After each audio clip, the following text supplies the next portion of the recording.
Assalamualaikum warahmatullahi wabarakatuh. Perkenalkan, nama saya Ridho Lapis, NIM 2019 143224. Di sini saya akan menjelaskan materi bimbingan konseling pertemuan kelima, materi keempat, yaitu jenis-jenis layanan bimbingan dan konseling untuk anak sekolah dasar. Adapun pokok pembahasan yang pertama, tayangan bimbingan konseling untuk sekolah dasar. Yang kedua, layanan responsif. Yang ketiga, layanan perencanaan individu. Yang keempat, dukungan sistem. Yang terakhir yaitu 10 layanan bimbingan dan konseling di SD. Tetapi untuk yang kelima saya akan membahas 9 layanan bimbingan dan konseling di SD menurut Profesor Prayitno. Baiklah, pembahasan pertama, layanan dasar bimbingan di sekolah dasar. Layanan dasar bimbingan ialah pemberian bantuan kepada siswa di sekolah dasar dalam menyelesaikan masalah dalam aspek pribadi, sosial, belajar, dan karir. Bantuan yang diberikan berupa pengarahan, nasihat, ataupun berupa materi, sebagaimana untuk menyelesaikan masalah yang ada pada siswa di sekolah dasar. Yang kedua, layanan responsif. Arti layanan responsif adalah pemberian bantuan sesegera mungkin agar tidak terjadinya masalah yang akan ditimbul.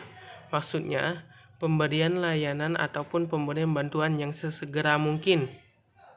Contohnya, siswa mendapat kabar bahwa dirinya pulang sekolah akan dihadang temannya dengan senjata tajam. Lalu guru harus memberikan layanan seresponsif mungkin atau sesegera mungkin mencari jalan alternatifnya. Bisa berupa memberikan jalan alternatif atau tinggal di sekolah atau pulang bersama guru. Sebagaimana contoh dari kasus siswa akan dihadang oleh temannya dengan senjata tajam. Terus layanan perencanaan individual, artinya pemberian layanan akan perencanaan siswa baik ke depannya maupun sekarang agar siswa diharapkan lebih baik dalam menjalani kehidupan dan masa depan. Layanan ini berupa bimbingan terhadap siswa dalam memecahkan masalahnya dan juga dalam membuat pola strategi dalam menghadapi kehidupannya. Terus dukungan sistem.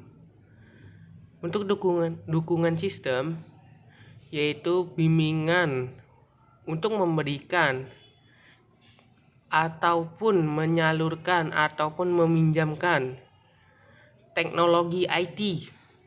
Misalnya siswa tidak punya laptop, maka dipinjamkan laptop di sekolah. Ataupun siswa tidak bisa menggunakan suatu aplikasi ataupun sistem, sekolah akan membantu dalam hal tersebut. Jadi kalau siswanya tidak bisa, maka guru ataupun sekolah akan membantu agar siswa itu berkembang dan mampu bersaing dengan yang bercukupan. Terakhir, layanan bimbingan dan konseling di SD menurut Profesor Prayitno. 1. Layanan orientasi. Layanan orientasi ialah layanan konseling yang memungkinkan klien memahami lingkungan yang baru dimasukinya. Layanan informasi adalah pemberian informasi kepada klien. Layanan penempatan dan penyaluran adalah layanan konseling memungkinkan klien memperoleh penempatan dan penyaluran sesuai bakat dan minatnya. Terus layanan penguasaan konten, yaitu layanan konseling yang memungkinkan klien mengembangkan diri berkenaan dengan sikap dan kebiasaan belajar yang baik. Yang kelima, layanan konseling individual adalah layanan proses belajar yang melalui hubungan khusus antara pribadi dalam wawancara antara sekolah, konselor, dan seorang klien. Untuk layanan konseling individual yaitu layanan pemberian bimbingan secara individu atau face to face kepada siswa. Apa yang dipermasalahkan siswa akan diberikan layanan atau bantuan. Layanan bimbingan kelompok yang dimaksud adalah pencegahan dan perkembangan masalah atau kesulitan pada diri konseling. Layanan konseling berkelompok yaitu upaya bantuan kepada peserta didik dalam rangka memberikan kemudahan dalam perkembangan dan pertumbuhannya.